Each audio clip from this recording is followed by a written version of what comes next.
दोस्तों, part 1 basic knowledge में मैंने आपको बताया था कि शेयर मार्केट आने वाले कुछ महीनों की बैड या गुड न्यूज़ को किस तरह पहले ही डिस्काउंट कर लेता है और जब उस न्यूज़ के आने का समय होता है तो शेयर मार्केट उससे उल्टी चाल चलता है। दोस्तों, अगर आपने वह वीडियो नहीं देखी है तो आप उस वीडियो को देखने के लिए डिस्क्रिप्शन बॉक्स में जाकर लिंक को ओपन कर लीजिए। मैंने उस वीडियो का लिंक डिस्क्रिप्शन बॉक्स में डाल दिया है। दोस्तों, यह वीडियो आपको पूरी देखनी होगी क्योंकि इस वीडियो में जो नॉलेज आपको मिलेगी वह आपको शेयर मार्केट में पैसा कमाने के लिए बहुत ज़रूरी है, क्योंकि आपको शेयर मार्केट के बारे में हर उस पॉइंट के बारे में पता होना चाहिए जो शेयर मार्केट में पैसा कमाने के लिए ज़रूरी है। और दोस्तों, अगर आपको यह वीडियो पसंद आए तो कृपया इस वीडियो को लाइक, शेयर और चैनल को सब्सक्राइब करना मत भूलिए। और हाँ, बेल आइकन को भी दबा दीजिए जिससे कि आपको मेरी आने वाली हर वीडियो की नोटिफिकेशन सही समय पर मिल जाए। Hello friends, welcome to my YouTube channel बना लो वेल्थ वंस अगेन। दोस्तों, आप टीवी पर शेयर मार्केट की न्यूज़ देखते हैं तब एंकर बहुत से शब्दों का यूज करता है, जैसे EPS, PE, book value, price to book value, dividend, industry PE, market capital. जैसे आपको समझ में नहीं आता कि ये शब्द क्या होते हैं, क्या बोल रहे हैं, तो आज मैं आपको इन शब्दों के बारे में पूरी डिटेल देता हूँ जिससे कि आपको शेयर मार्केट के बारे में जो बेसिक नॉलेज होती है उसके बारे में पता चल जाएगा। दोस्तों, अभी आपके सामने चार्ट आया है EPS, अर्निंग पर शेयर। दोस्तों, इसका मतलब होता है कोई कंपनी जितने उसके शेयर है उसका पर शेयर एक साल में कितना प्रॉफिट कमाती है। जैसे किसी कंपनी के 10 करोड़ शेयर है और उस कंपनी का एक साल का प्रॉफिट 100 करोड़ रुपए है, तो हम 100 करोड़ को 10 से डिवाइड करेंगे तो एक शेयर के लिए 10 रुपये की प्रॉफिट आता है, तो उसका अर्निंग पर शेयर यानी कि EPS 10 रुपये पर शेयर आएगा। इसको हम इस तरह से कैलकुलेट करते हैं। दोस्तों, अभी आपके सामने चार्ट आया है PE, price to earning. Last chart में आपने देखा EPS 10 रुपये EPS हम किसी कंपनी के लगाते हैं और उस कंपनी का शेयर अगर 200 रुपये पर खड़ा है, ट्रेड कर रहा है, तो 10 रुपये को 200 रुपये से डिवाइड करेंगे तो हमें 20 रुपये मिलेंगे। तो इसका मतलब क्या हुआ, वह शेयर अपनी पर शेयर इनकम से 20 गुना ज़्यादा पर खड़ा है। उस 20 गुना को ही हम PE बोलते हैं। जैसे हम टाटा स्टील का उदाहरण लेते हैं, उसकी पर शेयर इनकम 10 रुपये है और वो 200 रुपये पर खड़ा है, ट्रेड कर रहा है, तो वह 20 गुना पे खड़ा है। तो ये एक इम्पॉर्टेंट चीज़ होती है जो हमें शेयर मार्केट में देखनी पड़ती है।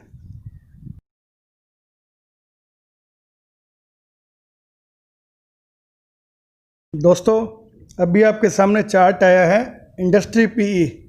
इसका मतलब है किसी एक सेक्टर की, जैसे हमने लास्ट चार्ट में स्टील सेक्टर का उदाहरण लिया, टाटा स्टील का, तो स्टील सेक्टर में जितनी भी कंपनियां हैं और उनके टोटल जितने शेयर है और सभी कंपनियों का प्रॉफिट मिलाकर एक एवरेज निकालते हैं।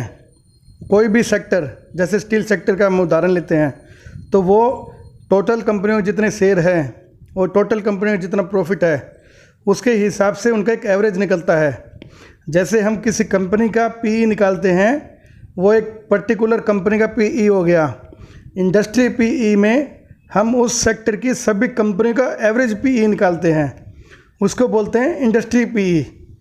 ये एक बहुत ज़रूरी वो पॉइंट है, ताकि हम, जैसे स्टील सेक्टर है वो नॉर्मली 10 से 15 की इंडस्ट्री PE पर रहता है, लेकिन हम कोई कंपनी स्टील सेक्टर में जैसे टाटा स्टील ले लिया है और वो 30 या 40 गुना PE पर खड़ा है, तो इससे हमें पता चलता है कि हमने जो इंडस्ट्री PE है उसके मुकाबले में टाटा स्टील का जो शेयर परचेज किया है वो 30 से 40 PE पर लिया है, तो हमने इंडस्ट्री PE से वो डबल रेट पर ले लिया है और वो महंगा शेयर है। इससे हमें पता चलता है कि हमें इंडस्ट्री पी के हिसाब से ही शेयर को परचेज करना है, और ये हमारे लिए एक इम्पोर्टेंट पॉइंट है।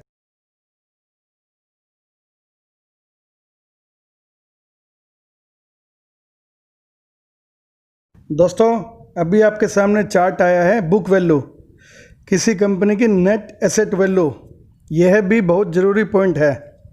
दोस्तों, किसी भी कंपनी की जो भी प्रॉपर्टी, बिल्डिंग, कैश पेमेंट या और भी कुछ एसेट है, उन सब को हम कैलकुलेट करते हैं, और उसमें से कंपनी की जो देनदारियां हैं, लायबिलिटी है, जो कंपनी ने किसी दूसरे को देनी है, चाहे वो कितनी भी पेमेंट हो, तो उसमें से माइनस करने के बाद कंपनी के पास जो नेट वैल्यू बचती है, चाहे वो प्रॉपर्टी के रूप में हो, चाहे वो कैश पेमेंट के रूप में हो, उसको हम बुक वैल्यू बोलते हैं। दोस्तों, हम कोई भी शेयर परचेज करते हैं तो बुक वैल्यू देखना भी बहुत ज़रूरी होता है। जैसे कि हमने टाटा स्टील का शेयर परचेज करना है, उसकी करंट मार्केट कैपिटल लगभग मान लीजिए 50,000 करोड़ रुपए है, और उसकी जो नेट एसेट है वो लगभग 1 लाख करोड़ रुपए के हैं, और उसकी जो लायबिलिटी है वो मान लीजिए 20,000 करोड़ रुपए की है। तो 1 लाख करोड़ रुपए में से 20,000 करोड़ रुपए हम माइनस करेंगे तो हमारे पास 80,000 करोड़ रुपए नेट बच गए, और उस कंपनी की प्रेजेंट में मार्केट वैल्यू 50,000 करोड़ रुपए है। तो इसका मतलब क्या हुआ भाई, कंपनी की नेट वैल्यू 80,000 करोड़ रुपए है, जबकि कंपनी 50,000 करोड़ की मार्केट कैपिटल पर ट्रेड कर रही है।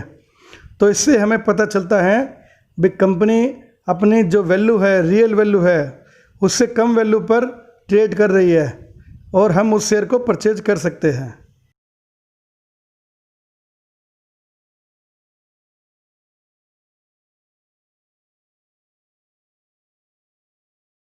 दोस्तों, अभी आप चार्ट देख रहे हैं प्राइस टू बुक वैल्यू।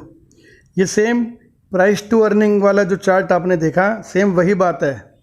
उसमें हमने किसी कंपनी की अर्निंग पर शेयर के हिसाब से प्राइस को कैलकुलेट किया था। इसमें हम किसी कंपनी की जो टोटल एसेट वैल्यू है उसके हिसाब से शेयर क्या रेट पर ट्रेड कर रहा है उसको कैलकुलेट करते हैं। दोस्तों, हम टाटा स्टील का उदाहरण लेते हैं। टाटा स्टील स्टील सेक्टर से बिलोंग करता है। स्टील सेक्टर अपनी average price to book value होती है उसके 1 से 1.5 गुना पर ट्रेड करता है। और टाटा स्टील का हम उदाहरण लेते हैं। टाटा स्टील का बुक वैल्यू 400 रुपये हम मानते हैं, और अगर वह 1,000 रुपये पर ट्रेड कर रहा है तो इसका मतलब क्या हुआ भाई, टाटा स्टील अपनी बुक वैल्यू से 2.5 गुना पर ट्रेड कर रहा है, जबकि स्टील सेक्टर अपनी बुक वैल्यू से 1 से 1.5 गुना पर ट्रेड करता है। तो इसका मतलब क्या हुआ भाई, टाटा स्टील 1,000 रुपये में बहुत ज़्यादा रेट है। अगर उसका रेट 400 से 500 रुपये के करीब करीब आता है तो वह अपनी बुक वैल्यू के बराबर माना जाता है। दोस्तों, शेयर मार्केट में कोई भी कंपनी है, जैसे बैंक है, तो वो बैंकिंग सेक्टर की बुक वैल्यू के हिसाब से चलता है। सॉफ्टवेयर कंपनी है तो वो सॉफ्टवेयर कंपनी की बुक वैल्यू जो सेक्टर की होती है उसके हिसाब से ट्रेड करता है। यह एक बहुत ज़्यादा इम्पोर्टेंट पॉइंट है, जो हम कोई भी शेयर परचेज करते हैं तो यह देखना बहुत ज़रूरी होता है।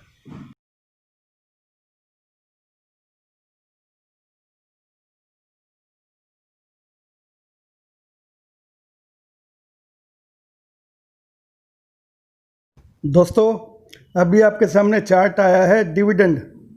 दोस्तों, हम किसी कंपनी का शेयर लंबे समय के लिए परचेज करते हैं, और हमें ये लगता है कि इस शेयर को लंबे समय तक रख लिया है तो हमें कुछ ना कुछ हर साल फ़ायदा हो जाए। तो दोस्तों, कंपनी जो प्रॉफिट हर साल कमाती है, तो कुछ कंपनियां अपने उस प्रॉफिट का कुछ हिस्सा 10%, 20%, 30%, यह कंपनी की पॉलिसी के ऊपर डिपेंड होता है, तो वह हिस्सा जितने भी शेयर होल्डर है उसको उन शेयर होल्डर के बीच में डिवाइड कर देती है, बांट देती है। जैसे किसी कंपनी के टोटल 10 करोड़ शेयर है और उस कंपनी को 100 करोड़ का मुनाफा आया है। अगर वह कंपनी सोचती है कि उसको 100 करोड़ के मुनाफे में से 20 करोड़ रुपए अपने हर शेयर होल्डर को देने हैं, तब हमें हर शेयर के बदले में ₹2 मिलेंगे, क्योंकि 10 करोड़ शेयर है और 20 करोड़ रुपए का मुनाफा कंपनी ने डिविडेंड के रूप में हर शेयर होल्डर को दिया है। अगर हमारे पास 1000 शेयर हैं तो हमें ₹2 के हिसाब से ₹2000 मिलेंगे। दोस्तों, किसी भी कंपनी का शेयर हम परचेज करते हैं तो यह जो डिविडेंड की एक परिभाषा है, यह हमें बताती है कि कंपनी जितना ज़्यादा डिविडेंड देती है, कंपनी उतनी ही ज़्यादा मजबूत समझी जाती है। तो हमें कोई भी शेयर परचेज करना है तो यह बात भी देखनी है कि कंपनी डिविडेंड हर साल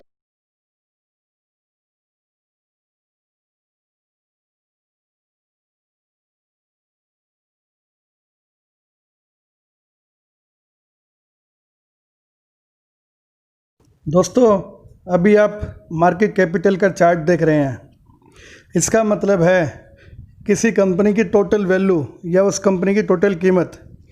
दोस्तों, इसके लिए हमें कंपनी के जितने शेयर है और उस कंपनी का शेयर प्राइस किस रेट पर ट्रेड कर रहा है, उससे हम गुना करेंगे, मल्टीप्लाई करेंगे तो हमें उस कंपनी की टोटल वैल्यू मिल जाएगी। दोस्तों, हम कोई भी शेयर परचेज करते हैं तो यह एक बहुत ज़्यादा इम्पोर्टेंट पॉइंट है कि भाई हम उस कंपनी को, जिस कंपनी का शेयर हम परचेज कर रहे हैं, उस कंपनी को किस कीमत पर हम खरीद रहे हैं। अगर मान लीजिए हम टाटा स्टील की कंपनी का शेयर परचेज कर रहे हैं और उस कंपनी की वैल्यू उस टाइम पे 2 लाख करोड़ रुपए है, जबकि उसकी बुक वैल्यू 50,000 करोड़ रुपए है, तो इसका मतलब क्या है, हमें मालूम पड़ जाता है कि यह हम बहुत ज़्यादा महंगे रेट पर ख़रीद रहे हैं। और टाटा स्टील की मार्केट कैपिटल अगर 30,000 करोड़ रुपए है और उसकी बुक वैल्यू 50,000 करोड़ रुपए है, तो इससे हमें पता चल जाता है भाई हम टाटा स्टील की कंपनी 30,000 करोड़ रुपए पर जब उसकी मार्केट कैपिटल ट्रेड कर रही है, उस समय शेयर परचेज करते हैं तो हम वो सस्ता ले रहे हैं। तो दोस्तों, ये एक इम्पोर्टेंट पॉइंट है किसी भी शेयर को परचेज करने के लिए। तो दोस्तों, आज के वीडियो में मैंने आपको जो मार्केट के इम्पोर्टेंट पॉइंट है, जो किसी भी शेयर परचेज करने वाले के लिए सबसे ज़्यादा ज़रूरी है, उन सब के बारे में बताया है। नेक्स्ट वीडियो में मैं आपको बेसिक नॉलेज पार्ट 3 में एक अलग सब्जेक्ट के बारे में बताऊंगा, जिससे कि आपको शेयर मार्केट की एक्स्ट्रा कुछ जानकारी मिले। धन्यवाद।